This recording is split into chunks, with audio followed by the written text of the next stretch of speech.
Hello students, today we will discuss about the dividend decision and policy. In previous videos, we have already discussed about the effect, the term of dividend, the effect of dividend decision policy on valuation of firm, prices of share and shareholders' wealth. Now, in earlier videos, we have already discussed about the conflicting views on effect of dividend decision. There are two different school of thoughts. Number one, it is irrelevance theory. As per the irrelevance theory, there is no effect of dividend decision policy on the valuation of the firm. Irrelevance theory has mainly two supporting approaches, that are residual approach and Modigliani and Miller approach. Today we will discuss about the theory of relevance. Theory of relevance, as its name suggests, prove that there is a relevance between both the terms. The main advocates of theory of relevance are Myron Gordon, John Linter, James Walter and Richardson. As per theory of relevance, it states that there is a direct relation of dividend policy on shareholders' psychology. The firm which distribute higher dividend among the shareholders, it must have a higher value in the shareholders' mind, as well as it depend through the market price or valuation of the firm.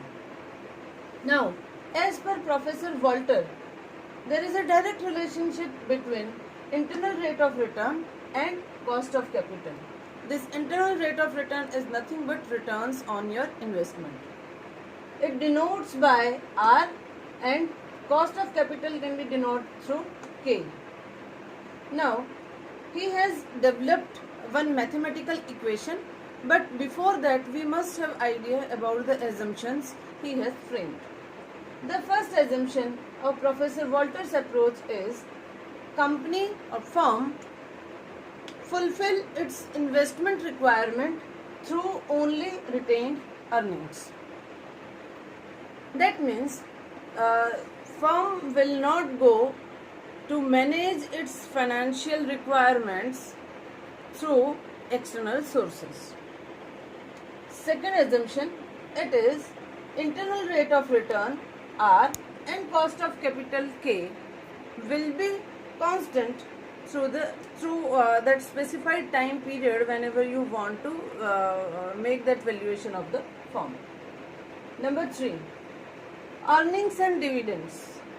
Both figures do not change at the time of determining the value of the firm. And the last assumption, it is the firm has a very long life. Let's see how Professor Walter has proved the overall theory of relevance. As per Professor Walter, as I have already told you, that he has tried to make relationship between internal rate of return and cost of capital.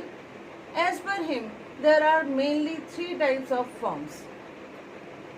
If your R is nothing but I have already told you, internal rate of return or returns on your investment is higher than your cost of capital, this type of firms is known as growth firms, and they can retain 100% profits with them. They do not have they do not require to pay anything, but it depends upon their own willingness.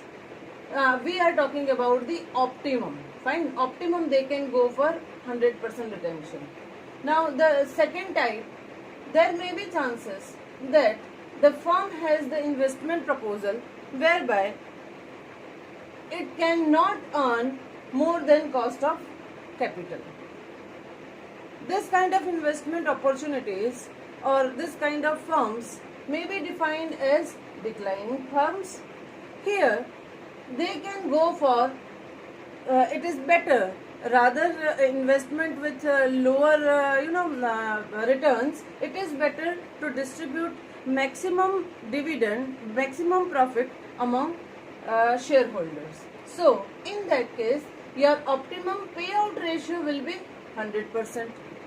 Now the next forms, there may be chances that whatever your required rate of return, it may be related to, or it is similar to your internal rate of return or investment returns on investment. These forms are known as normal forms, and they can take decision as per the investment their investment policy as well as situations. Here there is no limit of optimum ratio regarding payout ratio or retention ratio. Whatever the normal firm will take decision, there will be no effect on the valuation of the firm. Now overall this theory, Walter's theory, it depends upon the valuation of shares or prices of shares. Professor Walter has introduced formula through which we can calculate the prices of equity shares. Prices of equity shares can be calculated through two different formulas. It depends upon the situation.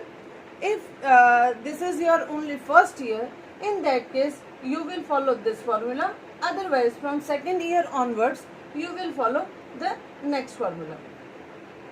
Now the first formula states P is equal to D divided by KE minus G, and the second formula, P is equal to D divided by KE plus R into bracket E minus D bracket over divided by KE, the whole divided by KE, whereby P stands for market price per share, D stands for dividend per share, R stands for internal rate of return, E stands for earning per share, and KE stands for cost of equity share. Now the last point of the theory of relevance, Walter's approach, it is criticism. There are few points, and it is basically depend upon the assumptions only, that there are few assumptions which cannot be considered as a realistic assumptions.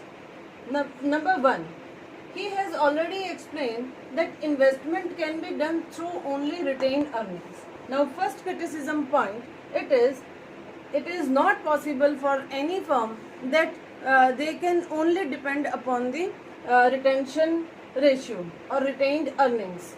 They have so many other options to manage finance through external sources. So first criticism, finance through retained earnings, it is a seldom true.